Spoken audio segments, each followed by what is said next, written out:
Bankastjóri Nýja Kaupþings telur sér skylt að halda leynd lánafyrirgreiðslum forvera sinna til eigenda bankans og útrásarvíkinga. Bankastjóri Nýja Kaupþings segir brýnt að vernda trúnaðarupplýsingar viðskiptavini bankans og því hafi verið krafist lögbanns á birtingu gagna lánafyrirgreiðslur til þeirra. Formaður Blaðamannafélagsins segir ljóst að breyta þurfi lögum bankaleynd, hyggist bankinn beita þessum rökum áfram. Helga Arnardóttir. Sýslumaðurinn í Reykjavík setti í gær lögbann á birtingu frétta Ríkisútvarpsins lánaeyfirlit yfir stærstu lántakendur Kaupþingssamsteypunnar sem lekið var á vefsíðuna Wikileaks. Lögbannið fékk Kaupþing á þeim forsendum að upplýsingarnar stönguðust á við lögum bankaleynd.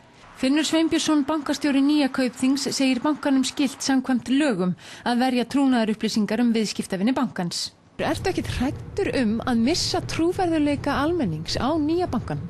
Nei, það auðvitað stór partur af því að byggja upp traust meðal almennings að það að sýna að bankinn gæti hagsmuna þeirra allra og fari að lögum.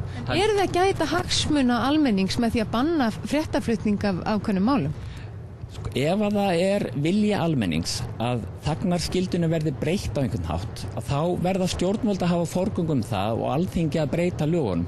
Bankinn getur ekki hagað seglum eftir vindi og túlka lög bara á einn hátt í dag og annan á morgun. Mikil umræða hefur skapast málið á netmiðlum og í gærkvöldi var stofnaður hópur á Facebook sem nefnist Hættum viðskiptum við Kaupþing. Á 700 manns höfðu gerst félagar.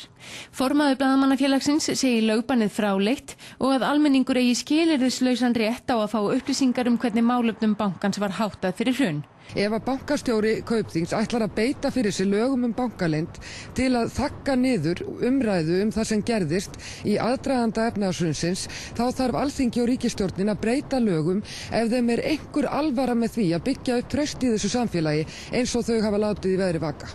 Bankaleyndin eigi ekki rétt á sér í þessu tilviki þar sem almannahagsmunir vegi miklu þyngra. Það má ekki banna fréttaflutning af því sem gerðist í aðdraganda efnahagshrunsins. Það verður aldrei sátt slíkt, almenningsálitið á móti því.